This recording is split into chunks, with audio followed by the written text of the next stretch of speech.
ಆಷಾಢ ಮಾಸದಲ್ಲಿ ಹೆಣ್ಣು ದೇವತೆಗಳ ಶಕ್ತಿ ಅಪಾರವಾಗಿರುತ್ತೆ. ಹಾಗಾಗಿನೇ ನೀವೇನೇ ಕೇಳಿಕೊಂಡ್ರೂ ಕೂಡ ಆ ಎಲ್ಲ ಕೋರಿಕೆಗಳನ್ನು ಅಮ್ಮನವರು ಈಡೇರಿಸ್ತಾರೆ ಅಂತ ನಂಬಿಕೆ ಇದೆ. ಈ ಆಷಾಢ ಮಾಸದಲ್ಲಿ ವಿಶೇಷವಾಗಿ ಅಮ್ಮನವರಿಗೆ ಮಡ್ಲಕ್ಕಿಯನ್ನು ಕೊಡೋದ್ರಿಂದ ನಿಮ್ಮ ಎಲ್ಲ ಕೆಲಸಗಳು ಕೂಡ ನಿರ್ವಿಘ್ನವಾಗಿ ನೆರವೇರುತ್ತೆ. ಹಾಗಾದರೆ ಈ ಆಷಾಢ ಮಾಸದಲ್ಲಿ ಅಮ್ಮನವರಿಗೆ ಮಡ್ಲಕ್ಕಿಯನ್ನು ಯಾವ ರೀತಿ ಕೊಡಬೇಕು ಅಂತ ಇವತ್ತಿನ ಈ ವಿಡಿಯೋದಲ್ಲಿ ನಿಮಗೆ ತಿಳಿಸ್ಕೊಡ್ತಾ ಇದ್ದೀನಿ. ನಮಸ್ಕಾರ ಸ್ನೇಹಿತರೆ, ಶ್ರೀಕೃಷ್ಣ ಕ್ರಿಯೇಷನ್ಸ್ಗೆ ನಿಮ್ಮೆಲ್ಲರಿಗೂ ಸ್ವಾಗತ. ಮಡ್ಲಕ್ಕಿಯನ್ನು ಕೊಡೋದಕ್ಕೆ ಮೊದಲು ಸಂಕಲ್ಪ ಮಾಡ್ಕೋಬೇಕು. ನಾನು ಇಂಥ ದಿವಸ ಮಡ್ಲಕ್ಕಿ ಕೊಡಬೇಕು ಅಂತ ಅಂದ್ಕೊಂಡಿದ್ದೀನಿ, ನಾನು ಅಂದ್ಕೊಂಡಿರೋವಂಥ ಕೆಲಸ ನೆರವೇರಲಿ ಅಂತ ಅಮ್ಮನವ್ರನ್ನ ಪ್ರಾರ್ಥನೆ ಮಾಡಿಕೊಂಡು ಅನಂತರ ಮಡ್ಲಕ್ಕಿಯನ್ನು ನೀವು ಪ್ಯಾಕ್ ಮಾಡ್ಕೊಂಡು ಹೋಗಿ ದೇವಸ್ಥಾನದಲ್ಲೇ ಎಲ್ಲ ತಟ್ಟೆಯಲ್ಲಿ ಜೋಡಿಸ್ಕೊಂಡು ಮಡ್ಲಕ್ಕಿಯನ್ನು ಕೊಡ್ಬೋದು. ಇನ್ನು ಮಡಿಲಕ್ಕಿಯಲ್ಲಿ ಮುಖ್ಯವಾಗಿ ಅಕ್ಕಿಯನ್ನು ಹಾಕಬೇಕು. ಅಕ್ಕಿಯನ್ನು ಯಾವ ರೀತಿ ಹಾಕಬೇಕು ಅಂದರೆ 3 ಅಳತೆ ಅಥವಾ 5 ಅಳತೆ ಅಕ್ಕಿಯನ್ನು ಹಾಕಬೇಕಾಗತ್ತೆ. 5 ಬೊಗಸೆಯಷ್ಟು ಅಥವಾ 3 ಬೊಗಸೆಯಷ್ಟು ಅಕ್ಕಿ ಅಥವಾ 3 ಸೇರಿನಷ್ಟು ಅಕ್ಕಿ, 3 ಲೋಟದಷ್ಟು ಅಕ್ಕಿ, ಈ ರೀತಿ 3 ಅಥವಾ 5 ಅಳತೆಯ ಅಕ್ಕಿಯನ್ನು ನೀವು ಹಾಕ್ಕೊಂಡು ಅದನ್ನು ಕವರಲ್ಲಿ ಪ್ಯಾಕ್ ಮಾಡಿಕೊಂಡು ಹೋಗಿ ದೇವಸ್ಥಾನದಲ್ಲಿ ಒಂದು ದೊಡ್ಡ ತಟ್ಟೆಯನ್ನು ತಗೊಂಡು ಆ ತಟ್ಟೆಯ ಮೇಲೆ ಅಕ್ಕಿಯನ್ನು ಹರಡಿ ಸಮತಟ್ಟಾಗಿ ಮಾಡ್ಕೊಳ್ಳಿ. ಅನಂತರ ಅದ್ರ ಮೇಲೆ ಒಂದೊಂದೇ ವಸ್ತುಗಳನ್ನು ಇಡ್ತಾ ಹೋಗಬೇಕು. ವೀಳ್ಯದೆಲೆ, ಬಟ್ಲಡಿಕೆ ಇಟ್ಟರೆ ತುಂಬಾ ಶ್ರೇಷ್ಠ ಮಡ್ಲಕ್ಕಿಯಲ್ಲಿ. ಅನಂತರ ದಕ್ಷಿಣೆಯನ್ನು ಇಡಬೇಕು. ಕಾಯಿನ್ ಆದರೂ ಪರವಾಗಿಲ್ಲ ಅಥವಾ ನೋಟ್ ಆದರೂ ಪರವಾಗಿಲ್ಲ, ನಿಮ್ಮ ಕೈಲಿ ಎಷ್ಟು ಸಾಧ್ಯವಾಗುತ್ತೋ ಅಷ್ಟು ದಕ್ಷಿಣೆಯನ್ನು ಇಟ್ಟು ಅನಂತರ ಅರ್ಶಿಣದ ಕೊಂಬನ್ನು ಇಡಬೇಕು. ಅರ್ಶಿಣದ ಕೊಂಬು ಮಾಂಗಲ್ಯದ ಸಮಾನ, ಹಾಗಾಗಿ ಅದನ್ನು ಇಡಬೇಕಾಗತ್ತೆ. ಅನಂತರ ಗೌರಿ ಸಾಮಾನು ಅಂತ ಸಿಗುತ್ತೆ, ಅಂದರೆ ಬಾಗಿನದ ಸಾಮಾನು ಅಂತ ಕೇಳಿದ್ರೆ ನಿಮಗೆ ಗ್ರಂಥಿಗೆ ಅಂಗಡಿಯಲ್ಲಿ ಕೊಡ್ತಾರೆ. ಇದರಲ್ಲಿ ಎಲ್ಲ ಅಲಂಕಾರಿಕ ವಸ್ತುಗಳಿರುತ್ತೆ.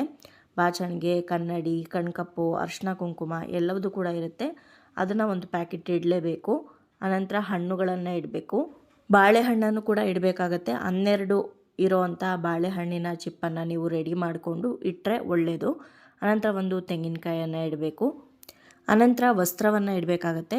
ಸೀರೆ ಕೊಡ್ತೀರಾ ಅಂದರೆ ಸೀರೆ ಇಡಬೇಕು, ಅಥವಾ ಬ್ಲೌಸ್ ಪೀಸ್ ಕೊಡ್ತೀರಾ ಅಂದರೆ ಬ್ಲೌಸ್ ಪೀಸನ್ನು ಇಡಬೇಕಾಗತ್ತೆ. ಅನಂತರ ಒಂದು ಡಜನ್ ಬಳೆಯನ್ನು ಇಡಬೇಕು. ಬಳೆ ಹಾಗೆ ಬಟ್ಟೆ, ವಸ್ತ್ರ ಏನಿಟ್ಟಿರ್ತೀರಲ್ಲ ಅದು ಆದಷ್ಟು ಕೆಂಪು ಹಸಿರಿನ ಬಣ್ಣದ್ದಾಗಿದ್ದರೆ ತುಂಬ ಒಳ್ಳೆಯದು. ಅನಂತರ ಒಂದು ಅಚ್ಚು ಬೆಲ್ಲ ಇಡಬೇಕು. ಕೊಬ್ಬರಿ ಬಟ್ಲನ್ನು ಇಡಬೇಕಾಗತ್ತೆ. ಕೊಬ್ಬರಿ ಬಟ್ಲನ್ನು ಖಾಲಿ ಇಡಬಾರ್ದು, ಹಾಗಾಗಿ ಅದರೊಳಗಡೆ ಹುರ್ಗಡ್ಲೆ ಅಥವಾ ಡ್ರೈ ಫ್ರೂಟ್ಸನ್ನು ಇಡಬೇಕಾಗತ್ತೆ. ಕೆಲವೊಬ್ಬರು ಮನೆಯ ಪದ್ಧತಿಯ ಪ್ರಕಾರ ತೆಂಗಿನಕಾಯಿ ಹಾಗೆ ಬೆಲ್ಲ ಮತ್ತು ಕೊಬ್ಬರಿ ಬಟ್ಲು ಇದೇನಿದೆ ಇದನ್ನೆಲ್ಲ ಎರಡೆರಡು ಇಡ್ತಾರೆ. ಆದರೆ ನಮ್ಮ ಮನೆಯಲ್ಲಿ ಎಲ್ಲದನ್ನು ಕೂಡ ಒಂದೊಂದೇ ಇಡೋದು, ಹಾಗಾಗಿ ನಾನು ಇಲ್ಲಿ ಒಂದನ್ನು ಇಟ್ಟು ತೋರಿಸಿದ್ದೀನಿ. ನಿಮ್ಮ ಮನೆ ಪದ್ಧತಿ ಪ್ರಕಾರ ಎರಡೆರಡು ಇಟ್ಟು ಕೊಡ್ತೀರಾ ಅಂತಂದರೆ ಆ ರೀತಿ ಕೂಡ ಕೊಡ್ಬೋದು. ನಾನು ಕೊಬ್ಬರಿ ಬಟ್ಲಿಗೆ ಇವಾಗ ಹುರ್ಗಡ್ಲೆ ಹಾಗೆ ಡ್ರೈ ಫ್ರೂಟ್ಸನ್ನೆಲ್ಲ ಹಾಕಿ ಆ ತಟ್ಟೆಯ ಒಳಗಡೆ ಇಟ್ಟಿದ್ದೀನಿ. ಹಾಗೆ ಅರಿಶಿನ ಕುಂಕುಮ ಮತ್ತು ಮಲ್ಲಿಗೆ ಹೂವನ್ನು ತಪ್ಪದೆ ಆ ಒಂದು ಮಡ್ಲಕ್ಕಿಯಲ್ಲಿ ಇಡಬೇಕಾಗತ್ತೆ. ಇವಿಷ್ಟು ವಸ್ತುಗಳನ್ನು ಮುಖ್ಯವಾಗಿ ನಾವು ಆ ಮಡ್ಲಕ್ಕಿ ಸಾಮಾನಲ್ಲಿ ಇಡಲೇಬೇಕು. ಈ ರೀತಿ ಮಡ್ಲಕ್ಕಿಯನ್ನು ಜೋಡಿಸಿ ಅನಂತರ ದೇವರಿಗೆ ಪೂಜೆಯನ್ನು ಮಾಡಿಸಿ ಅನಂತರ ಮಡ್ಲಕ್ಕಿಯನ್ನು ದೇವರಿಗೆ ಅರ್ಪಿಸ್ಬೇಕು. ಅನಂತರ ಆ ತಟ್ಟೆ ಖಾಲಿ ತಗೊಂಡು ಬರಬಾರ್ದು. ನೀವೇನು ಮಡ್ಲಕ್ಕಿ ಕೊಟ್ಟಿರ್ತೀರಲ್ಲ ಅದರಲ್ಲೇ ಸ್ವಲ್ಪ ಅಕ್ಕಿ ವಾಪಸ್ ಆ ತಟ್ಟೆ ಒಳಗಡೆ ಹಾಕಿಸ್ಕೊಂಡು ತೊಗೊಂಡು ಬಂದು ಅದನ್ನು ಒಂದು ಚಿಕ್ಕ ಕವರಲ್ಲಿ ಕಟ್ಟಿ ಅಥವಾ ಬಟ್ಟೆಯಲ್ಲಿ ಕಟ್ಟಿ ನೀವು ಪ್ರತಿದಿನ ಅಡುಗೆಗೆ ಅಕ್ಕಿ ಏನು ಬಳಸ್ತೀರಾ ಆ ಡಬ್ಬದಲ್ಲಿ ಹಾಕಿಟ್ಕೊಳ್ಳಿ, ತುಂಬಾ ಒಳ್ಳೆಯದು. ಯಾವತ್ತಿಗೂ ಕೂಡ ನಿಮಗೆ ಅನ್ನದ ಕೊರತೆ ಬರೋದಿಲ್ಲ. ಆಷಾಢ ಮಾಸದಲ್ಲಾಗಲಿ ಅಥವಾ ಶ್ರಾವಣ ಮಾಸದಲ್ಲಿ ಅಥವಾ ನವರಾತ್ರಿ ಟೈಮಲ್ಲಿ ಮಡ್ಲಕ್ಕಿಯನ್ನು ದೇವರಿಗೆ ಕೊಡ್ಬೋದು. ಯಾವುದಾದ್ರೂ ಒಂದು ವಾರ ಕೊಟ್ಟರೆ ಸಾಕು. ಶುಕ್ರವಾರ ಅಥವಾ ಮಂಗಳವಾರ ಈ 2 ದಿನಗಳಲ್ಲಿ ಯಾವುದಾದ್ರೂ ಒಂದು ದಿನ ನೀವು ದೇವರಿಗೆ ಪೂಜೆ ಮಾಡಿಸಿ ಈ ರೀತಿ ಮಡ್ಲಕ್ಕಿಯನ್ನು ಕೊಟ್ಟರೆ ನೀವು ಅಂದ್ಕೊಂಡಿರೋಂಥ ಕೆಲಸ ತುಂಬ ಬೇಗ ನೆರವೇರುತ್ತೆ.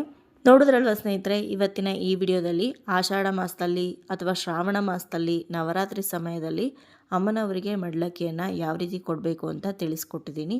ಇವತ್ತಿನ ಈ ವಿಡಿಯೋ ನಿಮ್ಮೆಲ್ಲರಿಗೂ ಇಷ್ಟ ಆಗಿದೆ ಅಂತ ಭಾವಿಸ್ತೀನಿ. ಇಷ್ಟ ಆಗಿದರೆ ಲೈಕ್ ಮಾಡಿ, ಬೇರೆಯವ್ರಿಗೂ ಕೂಡ ಶೇರ್ ಮಾಡಿ. ಹಾಗೆ ನಿಮ್ಮ ಅನಿಸಿಕೆ ಅಭಿಪ್ರಾಯವನ್ನು ಖಂಡಿತವಾಗ್ಲೂ ಕಮೆಂಟ್ ಮುಖಾಂತರ ಬರೆದು ತಿಳಿಸಿ. ಮತ್ತೊಂದು ಉಪಯುಕ್ತ ಪೂಜಾ ಮಾಹಿತಿಯೊಂದಿಗೆ ನಿಮ್ಮನ್ನ ಭೇಟಿ ಆಗ್ತೀನಿ. ಅಲ್ಲಿಯವರೆಗೂ ಧನ್ಯವಾದಗಳು.